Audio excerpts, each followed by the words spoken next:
This is the final episode in a 10-part series on the catastrophic story of the planet and humankind. If you've reached this point after watching the previous 9 episodes, then thank you. The aim of this series has been to unpack, dissect, and understand why we've been so bad at responding to the destruction of the Earth and its ecosystems.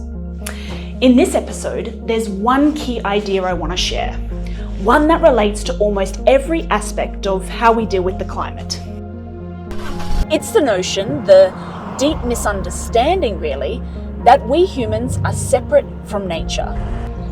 You hear so often, man versus nature, but given that we are living organisms, we are nature ourselves. This is not a complicated notion. It's really quite basic, but once you apply it to so much that we do, fossil fuel extraction, intensive agriculture, overconsumption, it becomes quite clear we need a reset. We need to imagine and create a new reality, one that is based on a transformation of the way we make sense of the world and our place within it.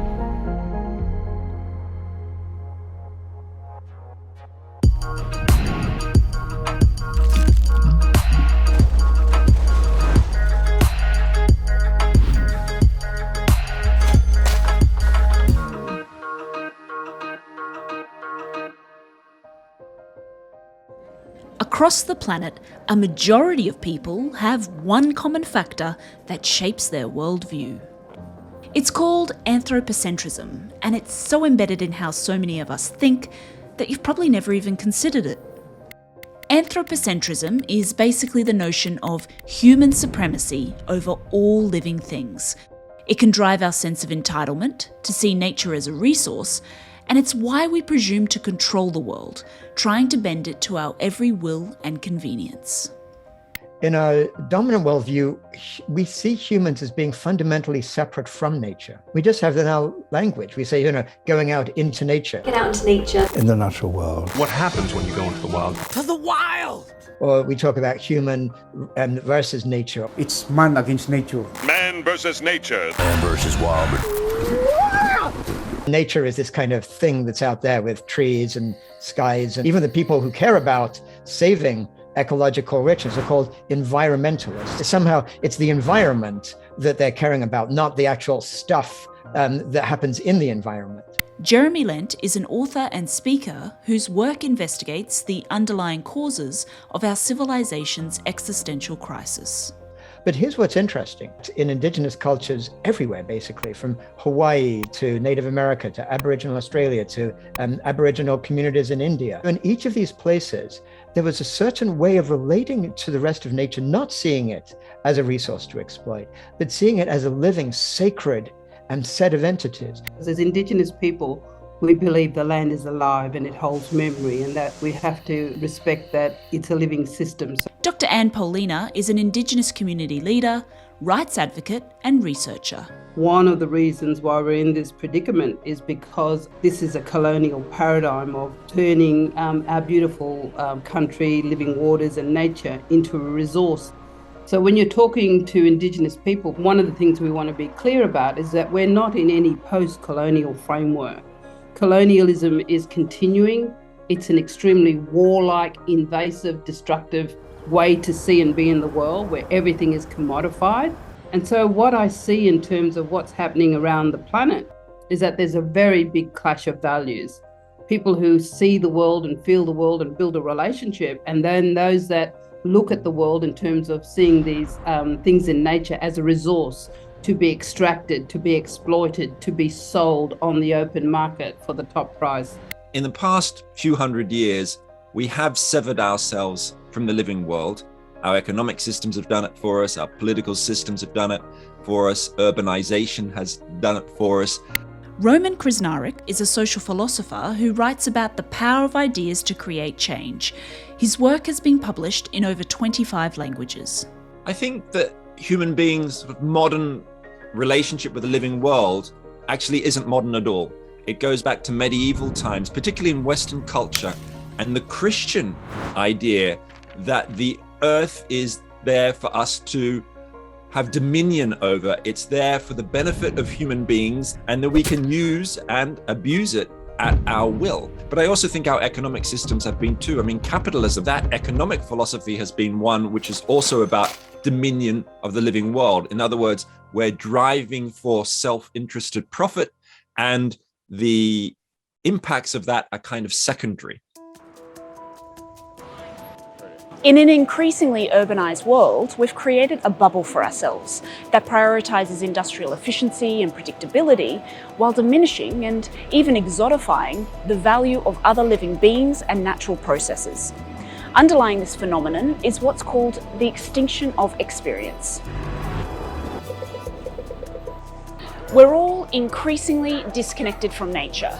Yes, we do interact with each other and domesticated animals and the like, and yes, all of that is nature, but our deep engagement with the rest of the natural world has been radically reduced. In effect, we're all living through the extinction of experience, and as a result, an incredible number of us have no concept of the myriad of organisms, networks, and processes that keep this planet safe and habitable. One way to address humanity's ignorance and negligence of the natural world is the theory of ecosystem services, or natural capital economics. It assigns a monetary value to the ways the natural environment benefits human well-being. The idea of ecosystem services was originally a very well-meaning idea from people who deeply cared about saving ecological abundance. And they basically said to themselves, well, look, we've failed so far to get this kind of capitalist executives to listen to anything we're saying, but if we can show them the true value of nature and put a dollar value on it, that's the only language they speak, maybe then we can have some success. The problem with it is that it's really a self-defeating concept. So say there's this beautiful wetland and they're close to a city, and you can show these wetlands actually have ecosystem services value. They provide protection from floods and drainage and all different things. And so we put a value of, $50 million on this. So great. But then somebody comes along and says, if we drain the whole thing and build a swanky resort, it could be worth $200 million. Case over. But at a deeper level, it becomes even more self-defeating because it trains people to only think of nature in terms of the dollar value it provides for human benefit. And not just for human benefit, but for making profitable returns on an investment. And once you start to think of nature in that way, everything goes in the wrong direction. There's a sizable contingent of people who will argue that to curb human enthusiasm to gain mastery over the natural world is to curb a very natural phenomena, survival of the fittest. This process, by which one organism, through its inherent characteristics and through learning, adaptation, outsmarting, and even herding other organisms, dominates over them, is fundamental to natural life. However, competition is only part of the picture. Cooperation and mutual benefit are also foundational to survival. The word symbiosis comes from Greek and means living together. Ecologists use the word to talk about a range of interactions between species. There's parasitism, which is when one species benefits and the other is harmed. Commensalism is where one benefits and the other is neither harmed nor helped. Mutualism is where all species involved benefit from their interactions. The real secret of life, the one that has led to the richness of life on Earth today, is mutually beneficial symbiosis. If you walk in the forest and you see life just happening around you, what you're looking at primarily is mutually beneficial symbiosis, where, for example, plants take energy from the sun, and then they give nutrition to animals around them. The animals and insects help to disperse their seed. And then meanwhile, fungus takes that waste product and they use that as nutrition, but then they turn the nutrition back to the trees again. And they also help the trees communicate with other trees through their mycorrhizal fungal network below. The whole ecosystem working together in harmony for this abundance, which is the result not of one entity taking advantage of the rest, but each part have found a way to look out for its own flourishing while helping the other parts of the system. I probably wouldn't use the word symbiosis rather than coexistence. We need to coexist. with nature, with the animals, with the birds, all of these creatures. We need to coexist together. We need to allow them to reach their full potential, and we need to look at them as they are reciprocating with what they do. You know, trees, in terms of they suck up the carbon dioxide and they produce oxygen. Like, could you imagine what that would cost to build a system like that? You know what I mean? And here they are performing this as a gift to human beings, and all we can do is destroy them. A prime example of humanity's destruction of the very systems that sustain our survival is right beneath these waves. The largest living structure on Earth, the 25 million-year-old Great Barrier Reef.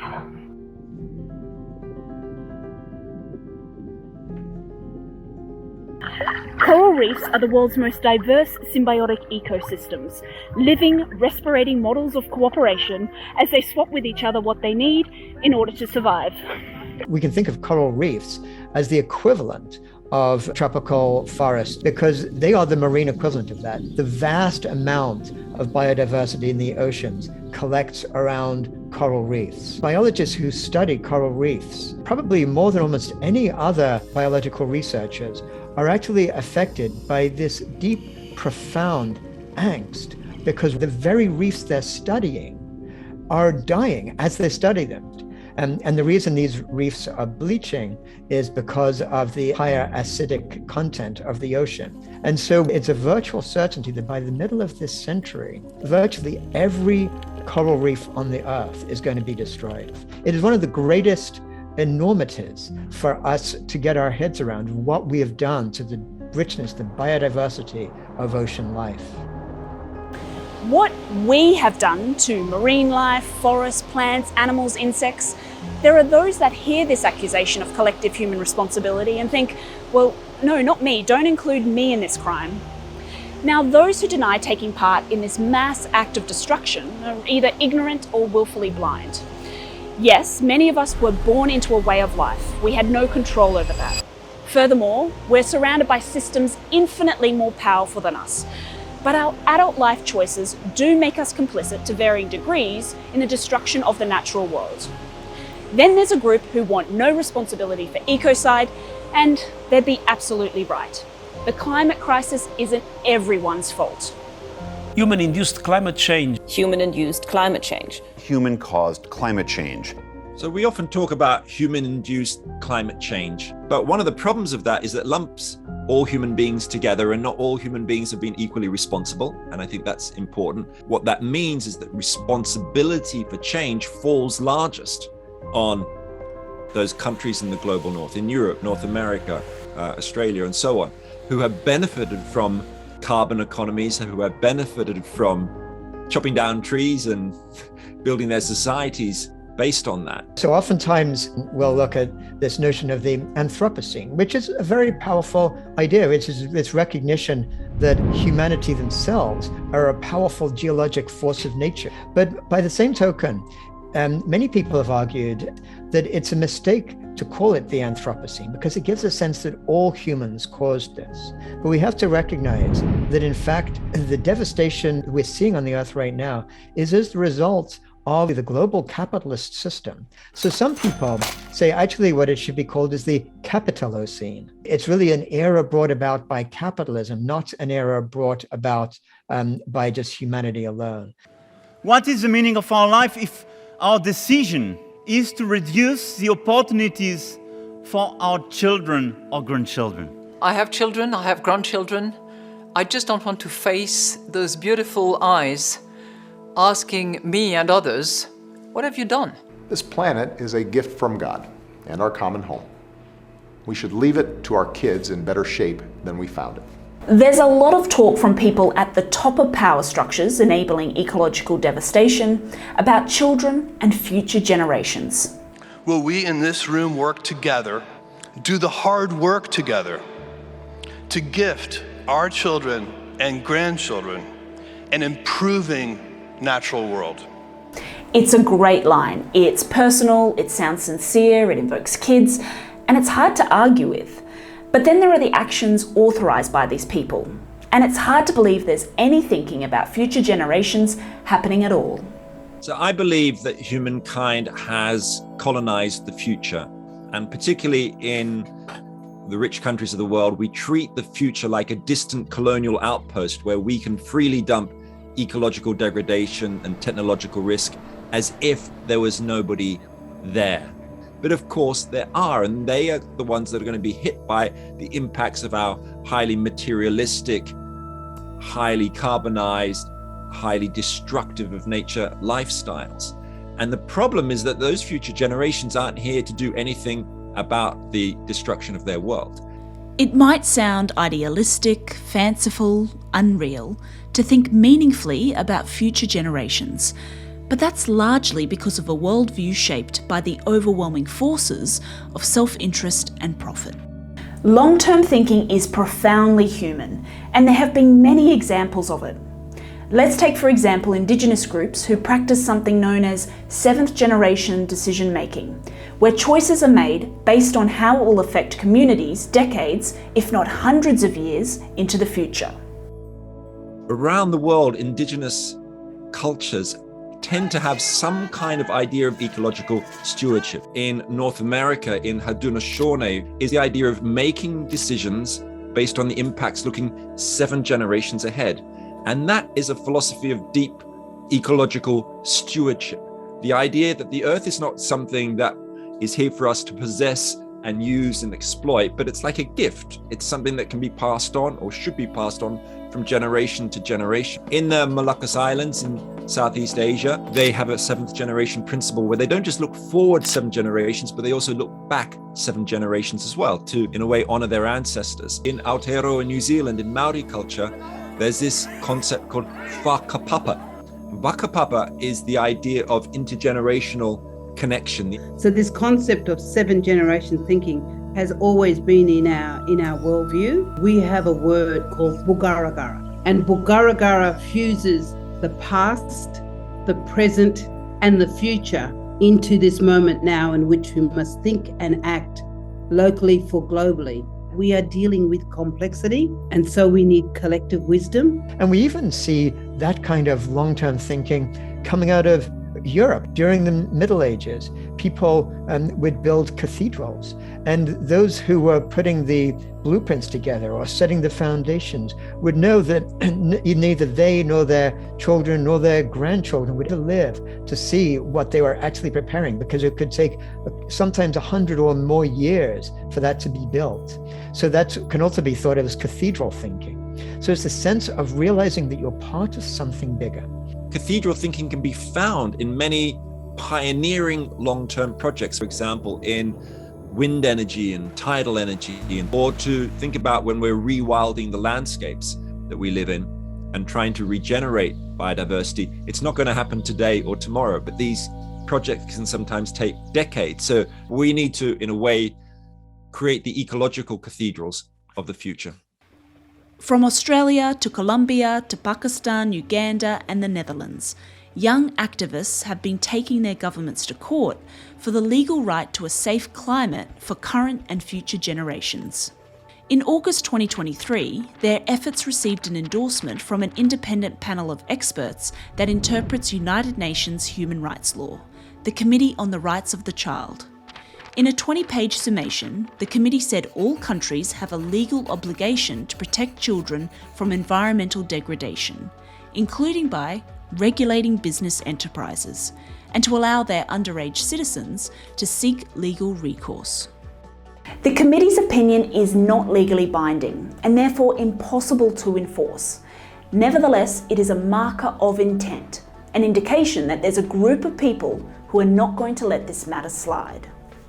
Over the last few years, there has been an emergence of what I think of as time rebels, which are young people and sometimes older people dedicated to something extraordinary, which is giving rights to future generations. So for example, in the United States, there's an organization called Our Children's Trust, which is suing the US federal government and also state governments on behalf of 21 young people who are campaigning for the legal right to a safe climate and healthy atmosphere for both current and future generations. We will continue to stand in our courts, in our streets, and on the front lines of fossil fuel infrastructure until every pipeline has been shut down, until we force the federal government to put in place climate recovery plans to ensure a healthy, just, sustainable planet for our generation and those to follow. Recently in Australia, the Sharma case, where a group of young people took the Minister for the Environment to court because they believed that she had a fiduciary duty to uphold their opportunity for intergenerational access. I hope that this duty of care is enshrined into policy.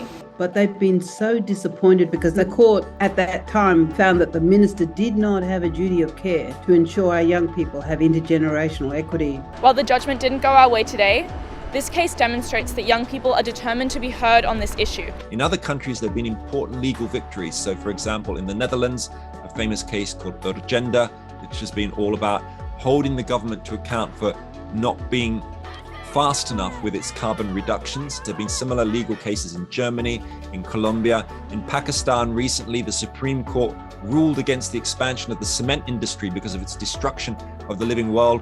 And they were actually quoting my book that I've written, The Good Ancestor, talking about the problems of intergenerational justice. Books don't normally get quoted in legal cases, but it tells you something about the way that judges and the legal world is trying to find the language in which to preserve the world, to do what needs to be done. It's not just the rights of future generations of humans that's being fought for in courtrooms. Over the past 2 decades, there's been a push for ecosystem protection through what are called nature rights. The concept was formally recognised at a national level for the first time in 2008 in Ecuador.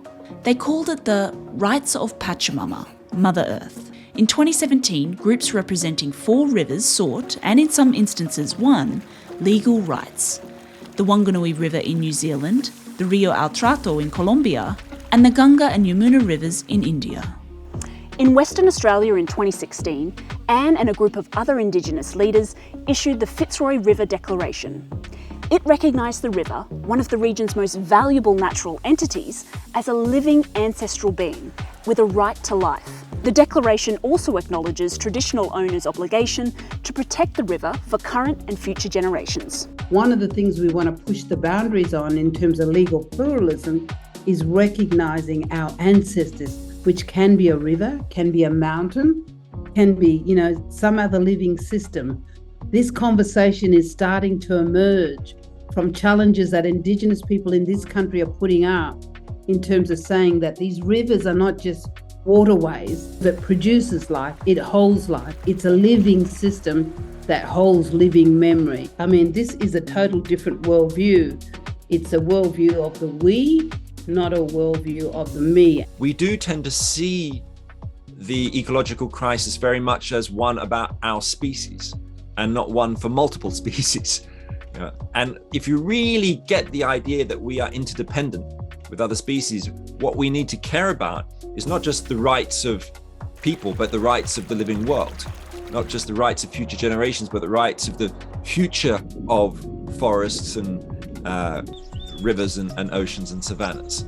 So I think the more we can move away from a human-centric or anthropocentric view of the world, actually it's going to be better for us and for the planet as well, because of our interdependence. So when people fight for the rights of living entities, what we're really talking about is what is our intrinsic foundational value system. What is, to me, so exciting is that a growing sense from around the world that what is possible is to actually build our civilization itself on a different basis, on a life-affirming basis. People are increasingly calling an ecological civilization. And the idea of an ecological civilization would be this recognition that we need this very deep structural transformation of our society so that we're not looking at one group exploiting the other as much as possible and thinking that's okay, but looking at ways in which different groups with different specialties can bring what they have to society as a whole and create a positive sum game. This is the final episode in a 10-part series. From the scam of carbon credits to plastic waste, tech optimism, and the wider biodiversity crisis, I've sought to get to the bottom of why our response to the ecological crisis has been the way that it is. It's clear we need to build a more ecologically minded civilization. Do I have hope that this might happen? Well, frankly, the question is irrelevant, because if hopes and wishes made things happen, well, we wouldn't be in this situation. What I do know is we have little choice. And if that's not a spur to action, nothing will be. Around the world, there is awareness, there's willingness, and there is intelligence. There are also huge systems and entrenched interests to push against. And if there's one force of nature that can make this push, it's humans. If that sounds a little Anthropocene, well, maybe it's the one time when it's valid. Because it was us humans who got ourselves here, we need to be the ones to get ourselves out. I think all human progress has emerged from our capacity to imagine different futures. And I like to find my positive visions of the future in the present, in things that I can see now that are maybe not happening on a large enough scale, but they're real and possible. That makes it realistic and absolutely non-utopian, and it gives us something to aspire to. Politicians don't change for no reason. Businesses don't change for no reason. Technologies don't get embedded for no reason. They happen because people organize, they change, they crack open the social order from below. When I've really began to get a sense of the devastation going on the earth around me, this kind of helplessness, like, what can I do? And one old person is this recognition that actually I'm part of this deeply interconnected, self-organized web of activity. That realization gave me both a sense of responsibility as well as a sense of liberation. Responsibility in the sense that I realized, well, everything I actually say and do actually matters. But then a sense of liberation, because I didn't have to try to figure out, I need to come up with the greatest solution that's really going to make a difference. Because if I just give myself to life, if I give myself to what I know is right, then I can be part of this incredible, interconnected, self-organized web of change that's going on all around me. And so this is a real important time now where we're going, how do you wake up the consciousness of the people to bring the people with you? How do you wake up the consciousness of our young leaders to say that you actually have the opportunity and the privilege to look at what could the revolution look like? How can we look at better leadership, better governance? In the past, we were governing just for Indigenous people and leading for Indigenous people, but now the mechanisms that we're looking at for leadership and governance must include all of us. We have to be thinking of the greater good of humanity and Mother Earth. How can all of these things come together so that we can have justice and equity, not just for human beings, but for our non-human family? Because without them, we cannot survive. Thanks so much for watching the final episode of All Hail the Planet. This is a 10-part series looking at the forces undermining meaningful action on the climate crisis. If you'd like to check out the other episodes, you can easily search for #AllHailThePlanet on social media. Otherwise, look for All Hail on aljazeera.com.